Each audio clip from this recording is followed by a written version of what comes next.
नमस्कार दोस्तों, एक बार फिर आप लोगों का स्वागत है स्टडी विद डी के दिलीप चैनल पर। आज हम लोग एक ऐसी अवधारणा के बारे में चर्चा करेंगे जिस पर छात्रों में कहीं न कहीं मतभेद की स्थिति रहती है और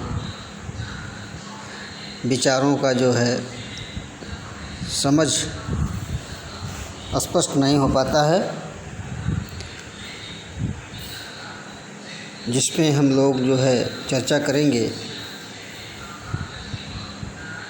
वह है राजनीति के क्षेत्र में लोकतंत्र, जनतंत्र व गणतंत्र की अवधारणा की एक समझ। अर्थात लोकतंत्र के बारे में जानेंगे, जनतंत्र के बारे में जानेंगे और गणतंत्र के बारे में जानेंगे। सबसे पहले हम लोग देखते हैं कि लोकतंत्र क्या है। तो सामान्यतः जो है लोकतंत्र की जो सकारात्मक विचारधारा लोगों के मन में, दिमाग में चलती है, वह कहीं न कहीं अब्राहम लिंकन की परिभाषा को परिभाषित करते हैं, जिन्होंने कहा था कि लोकतंत्र जनता का शासन जनता के द्वारा और जनता के लिए लोकतंत्र है। लेकिन इसी का अगर नकारात्मक पहलू देखें तो जनता का जो शासन है या जनता के द्वारा जो शासन किया जा रहा है वह कहीं न कहीं एक दिखावा मात्र है, एक छलावा है जनता के साथ। और इसमें जनता की सहभागिता होते हुए भी कहीं न कहीं कुछ विशेष लोगों के द्वारा, कुछ विशेष वर्गों के द्वारा शासन किया जाता है। तो यह एक आलोचनात्मक रूप से देखा जाता है। लेकिन इसके पहले अगर हम देखें तो लोकतंत्र की कहीं न कहीं व्याख्या लोगों ने सकारात्मक रूप में ही देखी है, लेकिन सच्चे अर्थों में कहा जाए तो लोकतंत्र जो है आज की परिस्थितियों में कहीं न कहीं नकारात्मकता का रूप लिया हुआ है। तो आइए देखते हैं कि लोकतंत्र का जो शाब्दिक अर्थ है वो इंग्लिश वर्जन के डेमोक्रेसी से लोकतंत्र का हिंदी रूपांतरण है, जो डेमोक्रेसिया से बना हुआ है।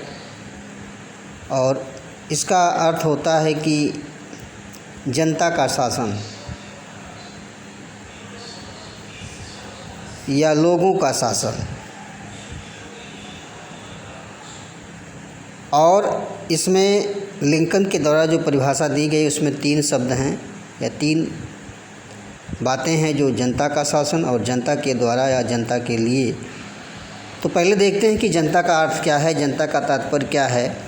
तो हम देखते हैं कि जनता में वह तमाम विविधताओं से युक्त जो समाज है, चाहे वह किसी भी जाति, वर्ग, धर्म का हो, संस्कृति का हो, अमीर गरीब हो, धनी निर्धन हो, पढ़े लिखे हों, अनपढ़ हों, शहरी ग्रामीण हों, किसी भी परिवेश के हों, उन्हें जनता के अंतर्गत या जनता में शामिल किया जाता है, जनता माना जाता है।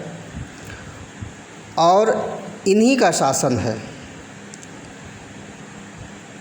अब अगर जनता के द्वारा की बात की जाए तो जनता के द्वारा का तात्पर्य ये हुआ कि जो प्रशासन में, जो शासन में भाग ले रहे हैं सरकार को चुनने में, उनमें हम केवल वयस्कों को लेते हैं। अर्थात जो 18 वर्ष की आयु पूरी कर चुके हैं उन्हें सरकार को चुनने का जो है एक कानूनी अधिकार दिया गया, जिसको हम वयस्क मताधिकार कहते हैं। बाकी लोगों को जनता नहीं कहा जा सकता है सरकार चुनने के स्तर पर। तो जहाँ पर या जो व्यक्ति, जो नागरिक शासन में भाग लेता है 18 वर्ष के ऊपर का, और यह भारत में है कि 18 वर्ष के ऊपर के व्यक्तियों को मत देने का अधिकार, वोट करने का अधिकार है, और वही व्यक्ति जो है शासन में या जनता के द्वारा जो शासन है वो शामिल होता है। और अगर हम अन्य देशों की बात करें तो कहीं पर 19 वर्ष है, कहीं पर 20 है, किसी में 22 है, किसी में 25 वर्ष है मत देने का जो अधिकार है। तो हर देशों में कहीं न कहीं अलग अलग जो है जनता की भागीदारी है। और अगर जनता के लिए कहें तो जो भी हमने प्रतिनिधि चुना है वह यह माना जाता है कि वह जनता के लिए कार्य करेगा, और वह करता भी है कि हम आपके लिए ही जो है आपके द्वारा चुने गए हैं और आपके लिए ही कार्य करेंगे। और अब चाहे वह अपने लिए कार्य करे या देश हित में कार्य करे, जनहित में कार्य करे या विशेष वर्ग के हित में कार्य करे, तो कहने का मतलब यह है कि जनता के लिए जो हमारे प्रतिनिधित्व हैं करते हैं शासन के सरकार में, वह जनता के लिए कार्य करते हैं। इस लोकतंत्र की परिभाषा को लेकर के तो तीनों को मिला करके ये हुआ कि जनता का शासन है, जनता के द्वारा है, जनता के लिए है। तो हमने इसको देखा। लेकिन अगर ये ऐसे कहें कि जो अधिनायकवादी सरकारें हैं वहाँ पर भी जनता भाग लेती है, जनता निर्वाचन करती है, चुनाव करती है अपने प्रतिनिधि का, और कहीं न कहीं वह भी इसमें ये सारी बातें होती हैं दिखावा छलावा करने की। लेकिन सकारात्मक रूप में जो परिभाषा है कि जनता का शासन जनता के द्वारा जनता के लिए, यही लोकतंत्र है। और भारत विश्व में सबसे बड़ा लोकतंत्र का जो है स्थान रखता है।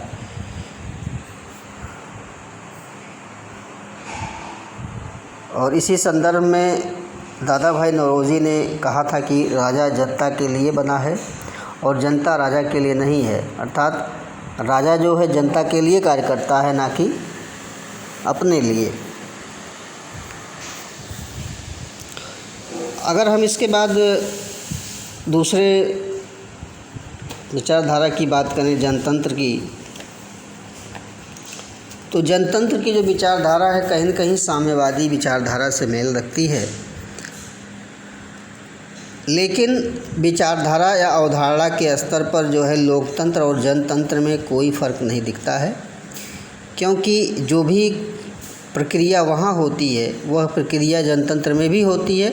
अर्थात वहाँ भी चुनाव होते हैं, वहाँ भी दल होते हैं, वहाँ भी सरकारें बनती हैं जिस तरह लोकतंत्र में बनते हैं। लेकिन साम्यवादी देशों में या साम्यवादी विचारधारा में लोकतंत्र को जनतंत्र के रूप में परिभाषित किया जाता है। जैसे हमारे बगल में पड़ोसी देश है चाइना, और भी देश हैं साम्यवादी, जो उत्तर कोरिया जैसे, कंबोडिया, लाओस, क्यूबा आदि जैसे देश जो है जनतंत्र के रूप में अपना शासन चलाते हैं, जिन्हें हम पीपुल्स ऑफ डेमोक्रेसी कहते हैं। पीपुल डेमोक्रेसी कहा जाता है ऐसे देशों को। और इनकी जो विशेषताएं होती हैं कि जनतंत्र में या साम्यवादी देशों में एक दल होता है और एक व्यक्ति होता है, एक राजनीतिक गतिविधियां होती हैं और उसी के इर्द गिर्द पूरा जो है देश केंद्रित होता है। और इसके अलावा अगर हम मतदान की बात करें तो एक ही प्रत्याशी होते हैं, एक ही व्यक्ति को वोट देना होता है। तो कहने का मतलब ये हुआ कि जनतंत्र में हम एक व्यक्ति को ही चुनते हैं, एक दल को चुनते हैं, एक ही विचारधारा के समर्थक होते हैं और एक व्यक्ति को चुनने का हमको जो है अधिकार होता है। यदि हम उस व्यक्ति को नहीं चुनते हैं, वोट नहीं करते हैं, तो कहीं न कहीं देशद्रोह या विरोध करने का हमें दंड का भागी होना पड़ेगा। और इस नाते साम्यवादी देशों में वोट का जो परसेंटेज होता है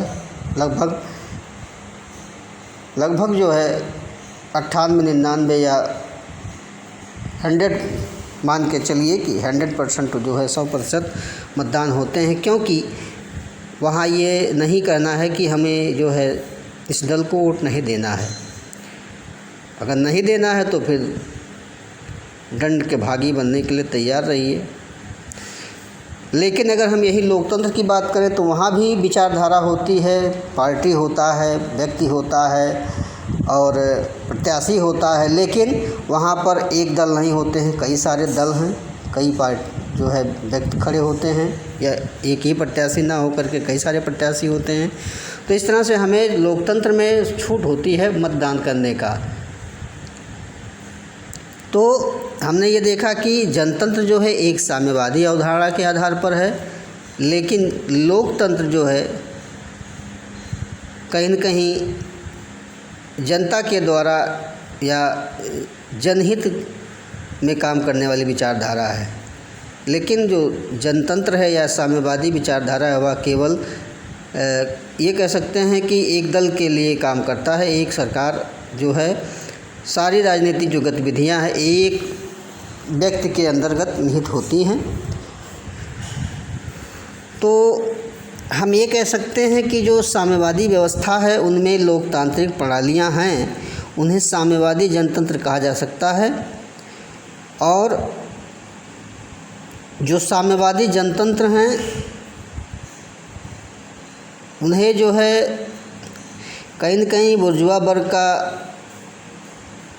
प्रतिनिधित्व करने वाला कहा जाता है।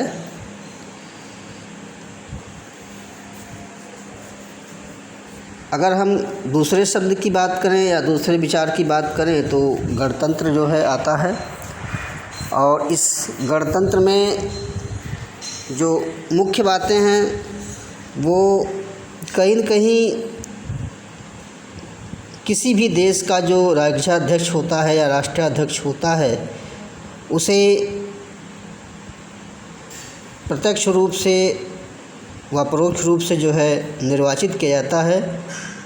अर्थात अगर हम अपने भारत देश की बात करें तो भारत का जो राष्ट्रपति होता है उसे हम राष्ट्राध्यक्ष के नाम से संबोधित करते हैं। उसका जो है निर्वाचन होता है हमारे प्रतिनिधियों के द्वारा और जनता प्रतिनिधियों को चुनती है। अर्थात जनता की भागीदारी कहीं न कहीं जो है उसमें प्रत्यक्ष रूप से रहती है। और ऐसे ही अमेरिका में भी राष्ट्राध्यक्ष का जो है निर्वाचन होता है तो उसको भी हम गणतंत्र कह सकते हैं। लेकिन अगर थोड़ा सा इसके इतिहास में जाएं तो 17वीं-16वीं शताब्दी के जो स्थिति थी उसमें किसी भी गैर अधिनायकवादी व्यवस्था या जहाँ पर गैर तानाशाही व्यवस्था है, चाहे वह लोकतंत्र हो या धनिक तंत्र हो या राजतंत्र हो, वहाँ पर गणतंत्रात्मक व्यवस्था थी या गणतांत्रिक व्यवस्था कही जाती है। लेकिन 17वीं-18वीं शताब्दी में कुछ अंतर आया और यूरोप में राजतंत्र के विरुद्ध या इंग्लैंड में राजतंत्र के विरुद्ध जो है बहुत विरोध हुआ और फलस्वरूप इंग्लैंड की क्रांति और फ्रांस की क्रांति जिसको हम फ्रेंच क्रांति के नाम से जानते हैं और कहीं न कहीं तख्ता पलटवार हुआ और राजा को हटाया गया और आनुवंशिक राजा को हटा करके नए निर्वाचित जो राज्याध्यक्ष होते हैं उनको निर्वाचित किया गया। तो कहने का मतलब यह है कि जो 17वीं-18वीं शताब्दी का दौर आया वो क्रांतियों के माध्यम से आनुवंशिक राजा को हटा करके और नए निर्वाचित राष्ट्राध्यक्ष या राज्याध्यक्ष को लाया गया। तो कहने का मतलब ये हुआ कि जो निर्वाचित राज्याध्यक्ष है वह कहीं न कहीं गणतंत्र को जो है परिभाषित करता है। और इसके अलावा और थोड़ा सा हम लोग इतिहास में जाएं तो वैदिक काल में जो वैदिक काल के बाद जो 5वीं या 6वीं शताब्दी ईसा पूर्व में कहें तो पहला गणतंत्र जो है लिच्छवियों के द्वारा जो है अपने आप को किया गया। वैशाली में स्थापित किया इन लोगों ने लिच्छवियों का जो गणतंत्र था इसने किया। और लेकिन अगर हम इधर इंग्लैंड की बात करें तो इंग्लैंड में राजतंत्र है लेकिन जो राजा है वहाँ का वह कहीं न कहीं आनुवंशिक है। इस नाते वहाँ पर जो है राजतंत्र की ही बात हो रही है। लेकिन इंग्लैंड में राजतंत्र के अलावा जो है लोकतंत्र भी है क्योंकि इंग्लैंड के मंत्रिपरिषद या संसद को कहें तो लोकतंत्र की जननी कहा जाता है क्योंकि वहाँ पर भी मतदान होते हैं, निर्वाचन होता है और सरकारें बनती हैं। लेकिन जो राष्ट्राध्यक्ष होता है, जो राजा होता है या सम्राट होता है, वह कहीं न कहीं आनुवंशिक पद को लिए हुए है, धारण किए हुए है। राजा के बाद उसकी संतानें या उसकी पत्नी जो है राष्ट्राध्यक्ष बनते हैं। तो यह राजतंत्र का जो है उल्लेख करता है। लेकिन अगर हम वहीं पर संसद की बात करें तो संसद जो है लोकतंत्रात्मक है। लेकिन हम लोग इंग्लैंड में जो भी चीज़ें हैं उन्हें रिपब्लिक नहीं कहा जा सकता है, राजतंत्रात्मक है, क्योंकि जो भी सम्राट हैं या राज्याध्यक्ष हैं वह कहीं न कहीं उस देश का प्रतिनिधित्व करते हैं। अगर हम अपने भारत देश की बात करें तो भारत में जो अपनी सरकारें हैं उन सरकारों को चुनने का अधिकार या चुनने का जो राजनीतिक अधिकार जो है जनता को है, और जनता अपने सर्वोच्च पद को भी जो है निर्वाचित करती है। इस नाते यहाँ पर लोकतंत्र भी है, गणतंत्र भी है, और हमारी जनता के द्वारा चुने हुए प्रतिनिधि या हमारे जनता के द्वारा चुने हुए प्रतिनिधियों को भारत में सर्वोच्च पद को चुना जाता है, जैसे राष्ट्रपति का पद है। लेकिन इंग्लैंड में ऐसी व्यवस्था नहीं है, क्योंकि वहाँ पर आनुवंशिकता है। तो इन तीनों बातों को हमने देखा कि लोकतंत्र में जनता का शासन है, जनता के लिए है, जनता के द्वारा है, और जनतंत्र में साम्यवादी विचारधारा या एक दल एक व्यक्ति का शासन की बात होती है, और गणतंत्र में कहीं न कहीं निर्वाचित राष्ट्रीय अध्यक्ष राज्याध्यक्ष को जो है निर्वाचित किया जाता है, चाहे वह अमेरिका हो या भारत हो।